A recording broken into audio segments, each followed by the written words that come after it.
नमस्कार दोस्तों, भटनेर आईएएस में आपका स्वागत है। मेरा नाम है हरप्रीत सिंह।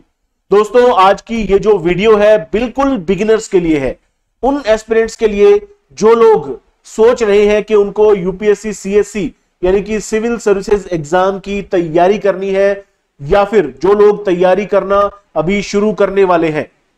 ऐसे जो एस्पिरेंट होते हैं उनको एग्जाम के पैटर्न को लेकर कई तरह के सवाल मन में रहते हैं कि एग्जामिनेशन स्कीम क्या होने वाली है, इस एग्जाम के अंदर कितने पेपर होने वाले हैं, पेपर कितने मार्क्स के होंगे, क्वालिफाइंग स्कोर क्या होता है, कट ऑफ क्या रहती है, आगे चलकर इंटरव्यू में कितने मार्क्स होते हैं। तमाम तरह के प्रश्न एस्पिरेंट्स के मन में होते हैं। तो आपके तमाम सवालों के जवाब इस एक वीडियो के जरिए मिल जाने वाले हैं। तो ये वीडियो आपकी यूपीएससी सीएससी यानी कि आईएएस एग्जाम की जर्नी को और आसान बनाने वाली है। तो ये वीडियो जरूर देखिएगा, पूरी वीडियो देखिएगा, आपको तमाम चीजें पता चल जाने वाली है। सबसे पहले बात कर लेते हैं आईएएस एग्जाम की कितनी स्टेजेस होती हैं। तो हम इसको 3 स्टेजेस का एग्जाम मानते हैं दोस्तों, 3 चरणों का एग्जाम इसको मानते हैं। पहला चरण प्रीलिम्स एग्जाम, प्रारंभिक परीक्षा, दूसरा मेंस एग्जाम, मुख्य परीक्षा, तीसरा इंटरव्यू जिसको साक्षात्कार बोल देते हैं। ठीक है, हालांकि यूपीएससी के द्वारा इसको 2 स्टेजेस का एग्जाम माना गया है। ठीक है, यूपीएससी के ये सिलेबस से मैंने उठाई है ये स्लाइड, तो इसमें इसको 2 स्टेजेस का एग्जाम माना गया है। फर्स्ट जो स्टेज है वो है प्रीलिम्स एग्जाम, ठीक है, प्रारंभिक परीक्षा। और जो सेकंड स्टेज है, दूसरा चरण, उसमें प्रधान परीक्षा यानी कि मुख्य परीक्षा और साथ में जो साक्षात्कार होता है इंटरव्यू, उसको माना गया है। लेकिन हम अपनी सहूलियत के लिए इसको 3 स्टेजेस का एग्जाम मान लेते हैं। और मैं अब आपको नंबर ऑफ पेपर्स बताता हूं। इस एग्जाम में नंबर ऑफ पेपर्स कितने होते हैं दोस्तों। सबसे पहले प्रीलिम्स एग्जाम की बात करें तो इसके अंदर 2 पेपर होते हैं। ठीक है, प्रीलिम्स एग्जाम में 2 पेपर होते हैं। पहला होता है आपका जीएस पेपर, फिर होता है आपका सी सेट का पेपर। इन सभी चीजों के बारे में बताऊंगा अभी आपको। बाकी दूसरा होता है मेंस एग्जाम। मेंस एग्जाम में 9 पेपर होते हैं। इन 9 पेपर्स में कौन कौन से पेपर्स आते हैं, तमाम चीजें आपको बताने वाला हूं। सिलेबस भी आपको पता चल जाएगा इस वीडियो के जरिए। और आखिर में आप इसको अपना 12वां एग्जाम मान सकते हैं। ठीक है, ये 9 और 2 11 और ये 1 12 इंटरव्यू।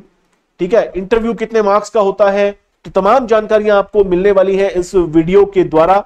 आगे बढ़ते हैं तो सबसे पहले बात कर लेते हैं प्रीलिम्स स्टेज की, प्रारंभिक परीक्षा के चरण की। तो इसमें 2 एग्जाम होते हैं, मैंने आपको बताया है। जनरल स्टडीज का पेपर जिसको आप जीएस पेपर कह देते हैं, और दूसरा होता है सी सेट पेपर। अब इस एग्जाम को आप क्वालिफाई कैसे करेंगे, आगे कैसे बढ़ेंगे ताकि आप मुख्य परीक्षा तक पहुंच सके, मेंस तक पहुंच सके। तो इसके लिए सबसे इंपॉर्टेंट तो है जीएस। जीएस ही आपकी मेरिट तय करता है दोस्तों। ठीक है, ये जो 200 मार्क्स होते हैं इसमें से आपको ज्यादा से ज्यादा मार्क्स लाने होते हैं। ठीक है, आपकी जो कट ऑफ निकलती है प्रीलिम्स एग्जाम की, वो इसी से निकलती है। ठीक है, जीएस के मार्क्स से, जीएस के अंकों से ही निकलती है। लेकिन जो दूसरा पेपर होता है सी सेट, इसको क्वालिफाई करना होता है दोस्तों, और क्वालिफाई करना जरूरी होता है। इसको अगर आपने पास नहीं किया, यानी कि इसको केवल पास करना होता है 33% मार्क्स लेकर, इसके अंदर अगर आप 33% मार्क्स नहीं ला पाए तो आप यहां पर चाहे 200 में से 150 नंबर ले आइए, 180 नंबर ले आइए, इनकी कोई वैल्यू नहीं है जब तक आप इसमें 33% मार्क्स नहीं लेकर आते हैं। ठीक है, नॉर्मली जीएस के अंदर जो कट ऑफ रहती है, आजकल का ट्रेंड 100 से भी कम चला गया है।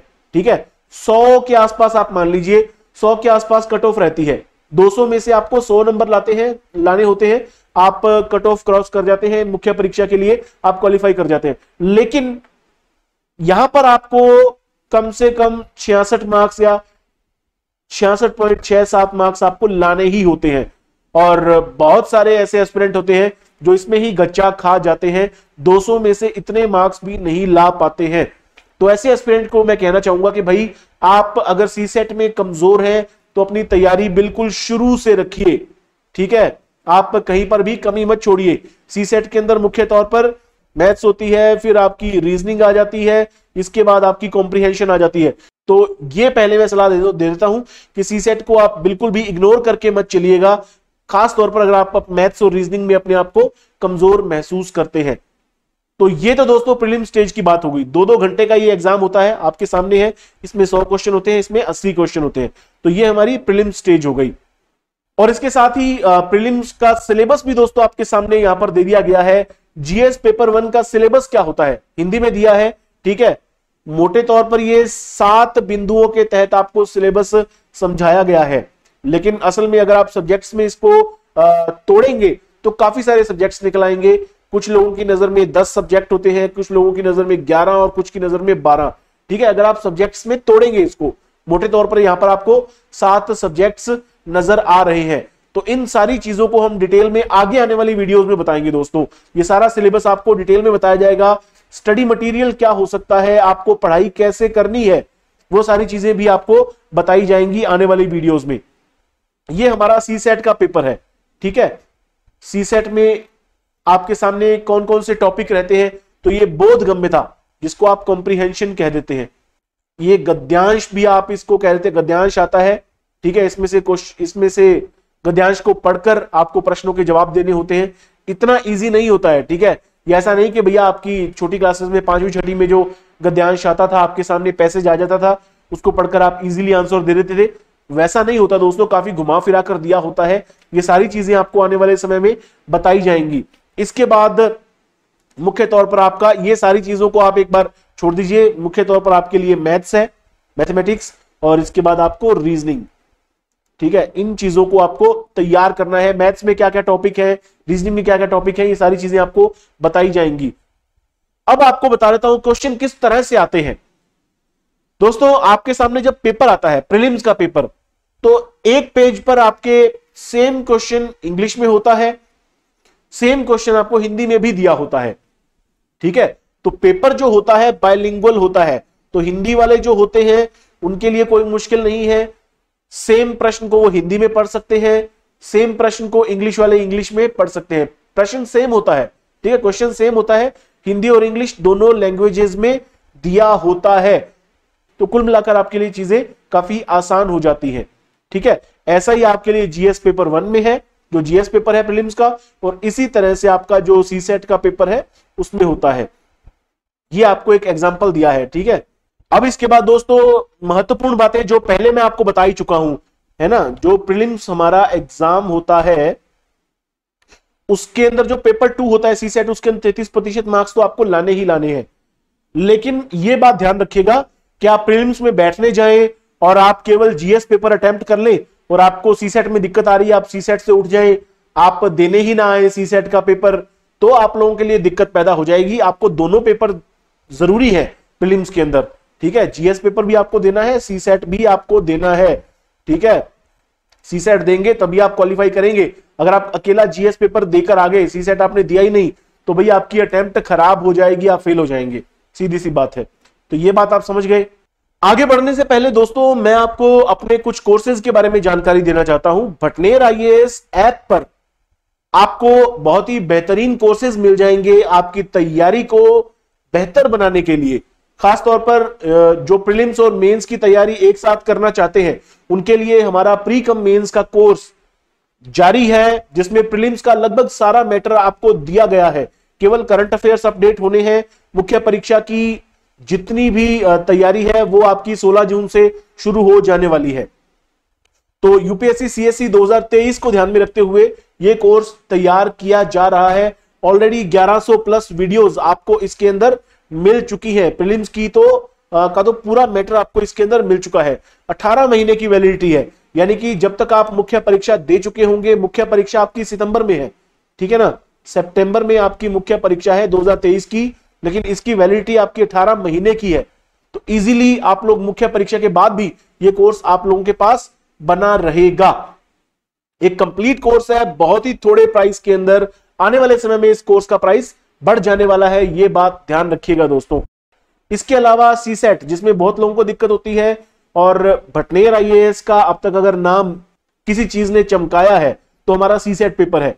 ये दोस्तों हम पहली बार लेकर आए हैं प्री कम मेंस का कोर्स, ठीक है, और उम्मीद है इसमें भी हम आपको बहुत ही बेहतर तरीके से तैयारी करवाएंगे। लेकिन सी सेट का जो पेपर है इसमें आपको बिल्कुल भी फिक्र करने की जरूरत नहीं है। बहुत ही बेहतर तरीके से आपको सब चीजें कवर करवाई गई हैं बहुत ही कम प्राइस के अंदर। इसके अलावा जो लोग ऑप्शनल की तैयारी कर रहे हैं, मुख्य परीक्षा में ऑप्शनल भी होता है, आपको पता चलेगा आने वाली स्लाइड्स में। तो ऑप्शनल के लिए हमारे पास अभी सोशियोलॉजी ऑप्शनल का कोर्स मौजूद है, ये शुरू हो चुका है। देवी सिंह सर इस कोर्स को करवा रहे हैं, तो आप सोशियोलॉजी ऑप्शनल देख सकते हैं। फिलहाल भटनेर आईएएस पर आने वाले समय में हम और भी ऑप्शनल सब्जेक्ट्स लेकर आने वाले हैं। आगे बढ़ते हैं दोस्तों, अब हम मुख्य परीक्षा के बारे में बात करते हैं दोस्तों। मेंस एग्जाम का क्या सिलेबस है, इसकी क्या स्कीम है। तो मुख्य परीक्षा में मैंने आपको ऑलरेडी बताया कि 9 पेपर होते हैं।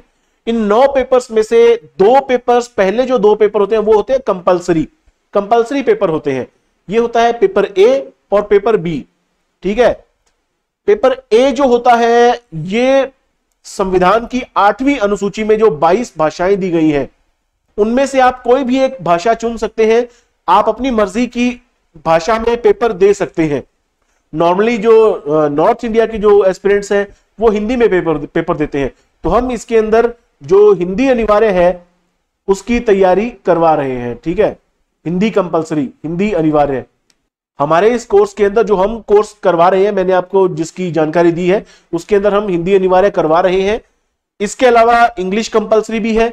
इंग्लिश कंपलसरी में बहुत लोगों को दिक्कत आती है, तो इंग्लिश कंपलसरी भी हम करवा रहे हैं। और ध्यान दीजिएगा, दोनों पेपर 300-300 अंकों के हैं, ठीक है। 300-300 नंबरों के हैं दोनों पेपर, और आपको इनके अंदर केवल 75-75 नंबर लेकर आने हैं। इनको क्वालिफाई करना है केवल, इनके मार्क्स आगे जुड़ेंगे नहीं, ठीक है। ये मार्क्स आगे जुड़ेंगे नहीं, लेकिन इनको क्वालिफाई करना जरूरी है दोस्तों, ठीक है। क्वालिफाई करना जरूरी है। तो क्वालिफाई करने के लिए आपको क्या करने हैं, 300 में से 75 मार्क्स कम से कम लेकर आने हैं, यानी कि 25% मार्क्स आपको लेकर आने हैं। और इसमें ही बहुत सारे लोगों का धुआं निकल जाता है, खास तौर पर इंग्लिश कंपलसरी में। इतना मुश्किल पेपर होता नहीं है, अगर आप लोग ध्यान से देखेंगे ना, पेपर बहुत इजी है। अगर आप डेली का इंग्लिश के अखबार में से कोई भी सिंपल सा राइटअप भी अगर आप पढ़ने लग जाए ना, तो भी आप इस पेपर को बहुत ही इजीली क्रैक कर जाएंगे। चाहे आप कोई भी राइटअप पढ़िए, आपको स्पोर्ट्स पसंद है तो आप स्पोर्ट्स का कोई राइटअप पढ़िए इंग्लिश में से, है ना। अगर आपको राजनीति पसंद है तो कोई भी आप पॉलिटिकल राइटअप पढ़िए। जरूरी नहीं कि आपको एडिटोरियल ही पढ़ना है इंग्लिश का, ठीक है। आप कोई भी राइटअप पढ़िए, आपकी इंग्लिश जो है वो धीरे धीरे इंप्रूव होती जाएगी। तो ये मैं आपको सलाह दे रहा हूं, बाकी हम जो अपने कोर्स में करवाएंगे वो तो करवाएंगे ही। आगे बढ़ते हैं, ये 2 पेपर हो गए। अब दोस्तों आपके सामने उन 7 पेपर्स की जानकारी देने जा रहा हूं जिनके जरिए आपकी मेरिट तय होगी। मेरिट का मतलब जिनके जरिए आप नेक्स्ट स्टेज में पहुंचेंगे। तो ये इनमें पहला है पेपर 1, जिसको कि निबंध का पेपर कह देते हैं, जिसको कि आप एस्से का पेपर कह देते हैं, ठीक है। और ये 250 अंकों का पेपर होता है। इसमें आपको 2 एस्से करने होते हैं। इसके बाद पेपर 2 की बात कर लेते हैं। पेपर 2 जिसको कि आप जीएस पेपर 1 कह देते हैं, जीएस 1, ठीक है। ये भी 250 अंकों का होता है। इसके अंदर जो जो सब्जेक्ट्स हैं वो यहां पर लिखे गए हैं। इनकी डिटेल में जानकारी, डिटेल में इनको डिस्कस मैं आने वाले वीडियोस में करने वाला हूं। इसके बाद पेपर 3 जिसको आप कहते हैं, उसको हम जीएस पेपर 2 कह देते हैं, सामान्य अध्ययन पेपर 2। इसके आगे इसके अंदर जो सब्जेक्ट है वो भी लिखे हुए हैं, इसके मार्क्स भी इसके आगे लिखे हुए हैं, ठीक है। पेपर 4 की बात करें, पेपर 4 जिसको कि आप जीएस पेपर 3 कह देते हैं, इसके आगे भी इसके सब्जेक्ट लिखे हुए हैं, कौन कौन से सब्जेक्ट इसमें आते हैं। 250 अंकों का ये पेपर भी होता है। इसके बाद आपका पेपर 5 आ जाता है दोस्तों। पेपर 5 जिसको आप जीएस पेपर 4 बोल देते हैं, ये एथिक्स का पेपर होता है, ठीक है। नीतिशास्त्र, सत्यनिष्ठा और अभिरुचि, तो ये भी आपका 250 अंकों का पेपर है। इसके आगे चले तो यहां पर आपके ऑप्शनल आ जाते हैं, ठीक है। पेपर 6 और पेपर 7 ये आपके होते हैं ऑप्शनल। यहां पर आपको अपनी मर्जी से एक सब्जेक्ट चुनना होता है। कई लोग होते हैं वो हिस्ट्री ऑप्शनल चुनते हैं, बहुत ही पॉपुलर है, ठीक है, लेकिन बहुत लेंथी है। कुछ होते हैं जो कि ज्योग्राफी ऑप्शनल चुनते हैं, ठीक है। इसी तरह से बहुत सारे लोग ऐसे होते हैं जो कि हिंदी साहित्य चुनते हैं, और हिंदी साहित्य के लिए बहुत सारी हमारे पास भी क्वेरी आ रही है कि भाई हिंदी साहित्य शुरू कराया जाए, हिंदी लिटरेचर, ठीक है। बहुत सारे ऐसे होते हैं जो कि पब्लिक एडमिनिस्ट्रेशन चुन लेते हैं, बहुत सारे ऐसे होते हैं जो कि पॉलिटिकल साइंस चुनते हैं। तो ये आपकी मर्जी है। मतलब हिस्ट्री के अंदर 2 पेपर होंगे, मतलब हिस्ट्री 1 हो जाएगा, हिस्ट्री ऑप्शनल सब्जेक्ट 1 और हिस्ट्री ऑप्शनल सब्जेक्ट 2, मतलब पेपर 2। ठीक है, हिस्ट्री के 2 पेपर हो जाएंगे अगर आपने हिस्ट्री ले रखी है। अगर आपने पॉलिटिकल साइंस ले रखी है तो आपके राजनीति विज्ञान के 2 पेपर हो जाएंगे। एक सब्जेक्ट आपको लेना है, कोई भी एक आपको ऑप्शनल लेना है और उसके 2 पेपर होंगे। ठीक है, पेपर 6 और पेपर 7, और ये दोनों भी 250-250 अंकों के होते हैं। तो इस तरह से टोटल जो हमारे मार्क्स हो जाते हैं इस पेपर के अंदर वो होते हैं 1750 रिटन एग्जाम के अंदर। ठीक है, तो जो हमारा रिटन एग्जाम होता है उसके टोटल जो मार्क्स होते हैं वो होते हैं 1750। जो हमारे कंपलसरी पेपर के होते हैं 600 मार्क्स, वो इसके अंदर नहीं जुड़ते हैं। कंपलसरी वाले जो 300-300 नंबर के 2 पेपर होते हैं वो इसके अंदर नहीं जुड़ते हैं, उन पे काटा मार दीजिए। बाकी हमारे जो 7 पेपर हैं, है ना, उनके 250 अंक मिलाकर टोटल 1750 मार्क्स हो जाते हैं रिटन एग्जाम के। इसके बाद बारी आती है व्यक्तित्व परीक्षण यानी कि आपके इंटरव्यू की। ठीक है, ये आपका हो गया इंटरव्यू। तो जो आपका इंटरव्यू होता है ये 275 अंकों का होता है। अब आपके टोटल मार्क्स जोड़े जाते हैं। एक तो रिटन एग्जाम में आपके कितने मार्क्स आ गए, इसके बाद आपके इंटरव्यू में कितने मार्क्स आ गए, इन सभी को जोड़कर आपकी फाइनल मेरिट निकाली जाती है। पहली बात तो आप रिटन एग्जाम में अच्छा करेंगे तो इस स्टेज से आप आगे बढ़ेंगे इंटरव्यू तक। इसके बाद इंटरव्यू में आप जितने भी मार्क्स ले आइए आपके रिटन के मार्क्स इसमें ऐड होंगे। ठीक है, इंटरव्यू में आपके 200 में से चाहे 150 है, चाहे आपके 170 मार्क्स है, वो मार्क्स आपके इनमें जुड़ जाएंगे। 1750 में से आप जितने भी मार्क्स लेकर आए हैं, ठीक है, 1750 में से आप 900 लेकर आए हैं, 800 लेकर आए हैं, कितने भी आप लेकर आए हैं। आप लोग सोच रहे होंगे कि भाई मैं केवल 900 और 800 की क्यों बात कर रहा हूं, तो भाई ये क्यों बात कर रहा हूं इतने कम मार्क्स की, ये बताऊंगा आपको आने वाली स्लाइड्स के जरिए। क्योंकि जो यूपीएससी का जो फाइनल जो स्कोर रहता है वो कोई बहुत ज्यादा नहीं रहता है, 55% के आसपास ही रहता है। ठीक है, दूसरे एग्जाम्स में आप 99% तक मार्क्स हासिल कर लेते हैं, लेकिन यहां पर आपके 55% में आपके टॉपर निकल आते हैं। ठीक है, ऑल इंडिया आपके टॉपर निकल आते हैं। AIR1 भी आपका लगभग इतने मार्क्स लेकर आता है, 55% मार्क्स तक लेकर आता है। अब आगे बढ़ने से पहले एक और बात आपको बता दूं कि भाई जो आपकी कंपलसरी पेपर है ना, जो आपकी कंपलसरी पेपर है, अगर आपने इनके अंदर अगर आपने 75 मार्क्स कम से कम नहीं लिए, यानी कि इनके अंदर अगर आपने 25% मार्क्स कम से कम नहीं लिए, तो आपके बाकी के पेपर चेक ही नहीं होंगे। ठीक है, इनके अंदर अगर आप 25% मार्क्स नहीं लेकर आते हैं हिंदी और इंग्लिश में, तो आपके बाकी के जो 7 पेपर है वो चेक ही नहीं होंगे। तो ध्यान रखिएगा, कंपलसरी पेपर्स की बहुत ज्यादा वैल्यू है, इनके ऊपर बहुत ज्यादा आपको ध्यान देना है। ठीक है, अब दोस्तों आगे बढ़ते हैं, कट ऑफ की बात कर लेते हैं। ठीक है, कट ऑफ देखिए, ये तो पुराने सालों की कट ऑफ है, 2015, 16, 17, और आपको जो अभी के सालों में जो कट ऑफ आ रही है वो भी आपको बताऊंगा। सबसे पहले ये प्रीलिम्स की कट ऑफ है दोस्तों। ठीक है, केवल और केवल प्रीलिम्स की कट ऑफ है। 200 में से कितनी कट ऑफ आती रही है, 2015 की बात करें तो केवल 107.34 नंबर लाकर स्टूडेंट मुख्य परीक्षा के लिए क्वालिफाई हो गया था। 2016 में 116 मार्क्स लाने वाला।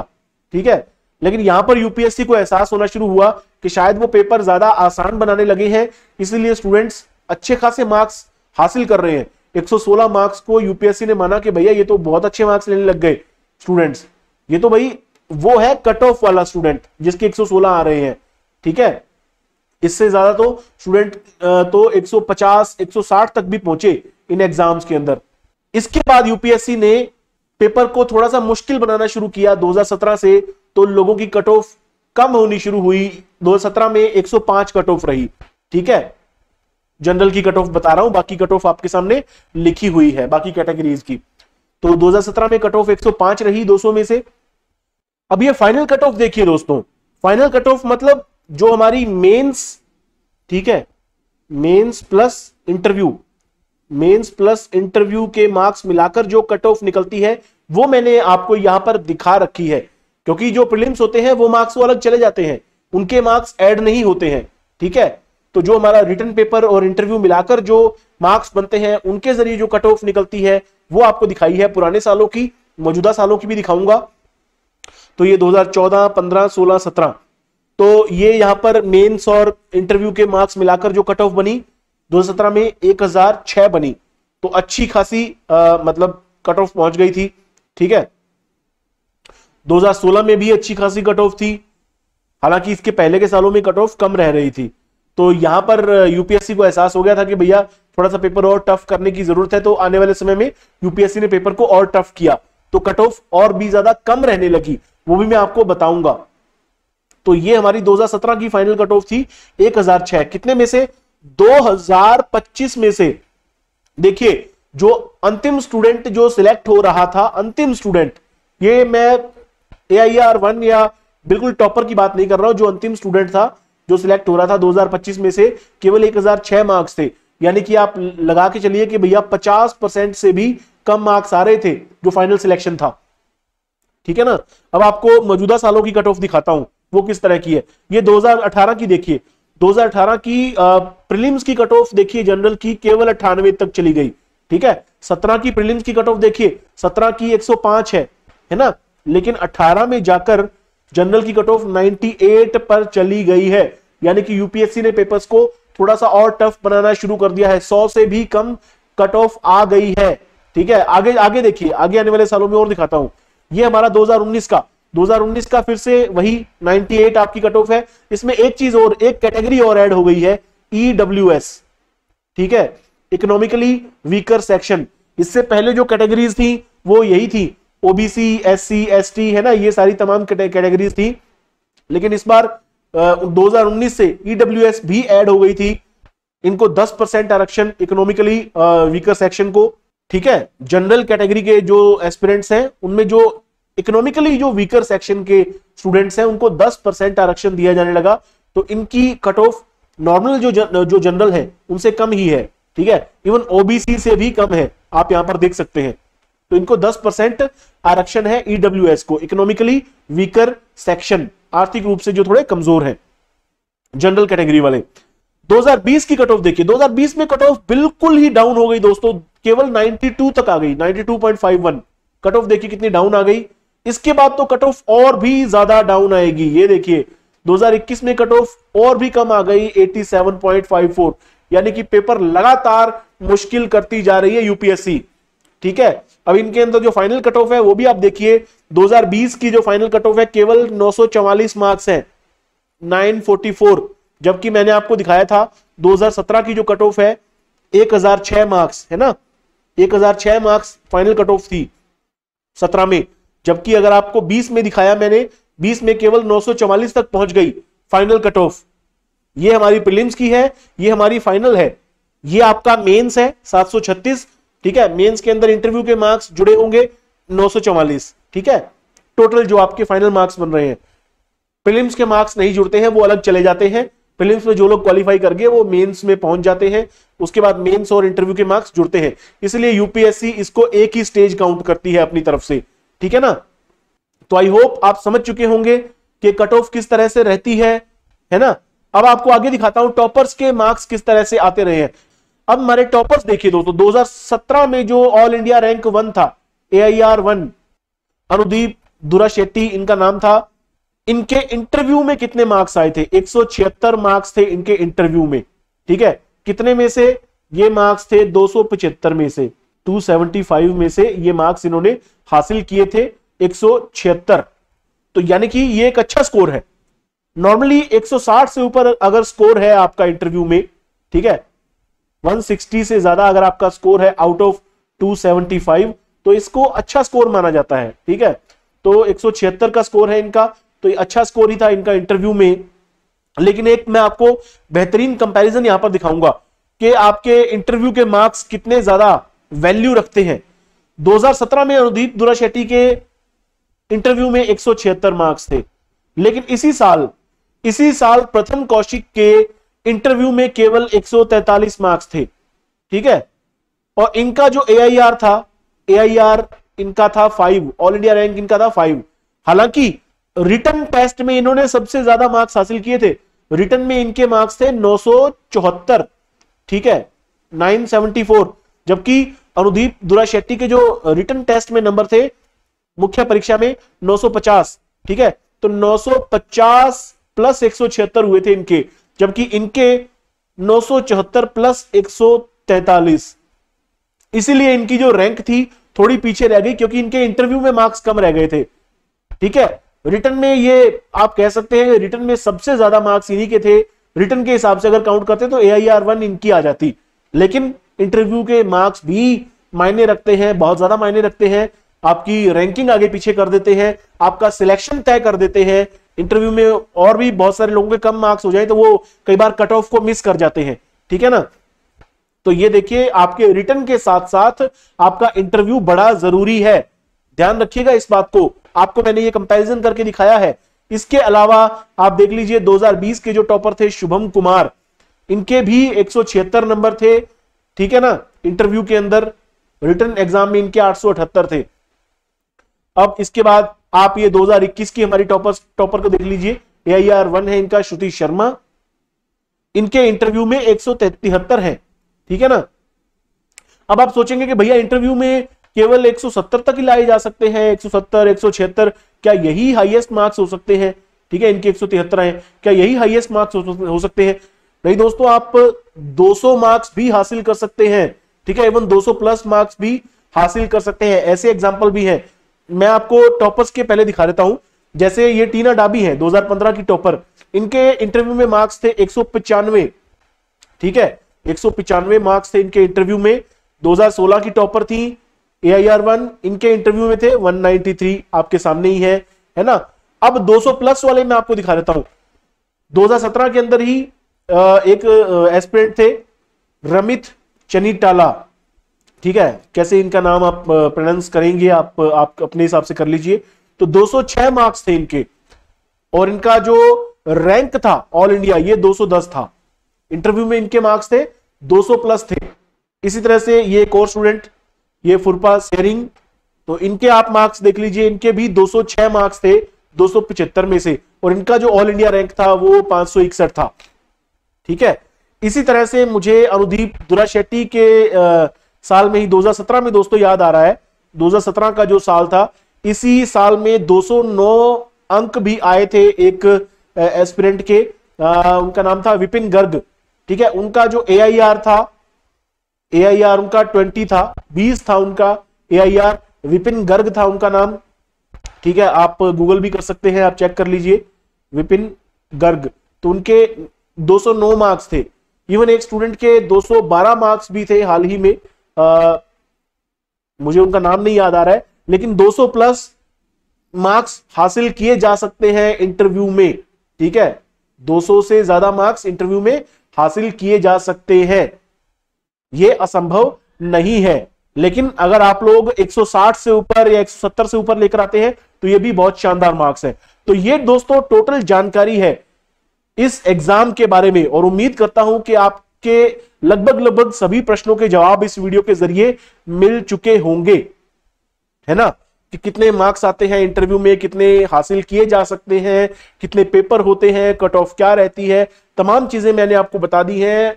एक हिसाब से मैंने सिलेबस भी आपको बता दिया है। बाकी ये तमाम चीजें आने वाली वीडियोस में डिटेल में आपको बताई जाती रहेंगी।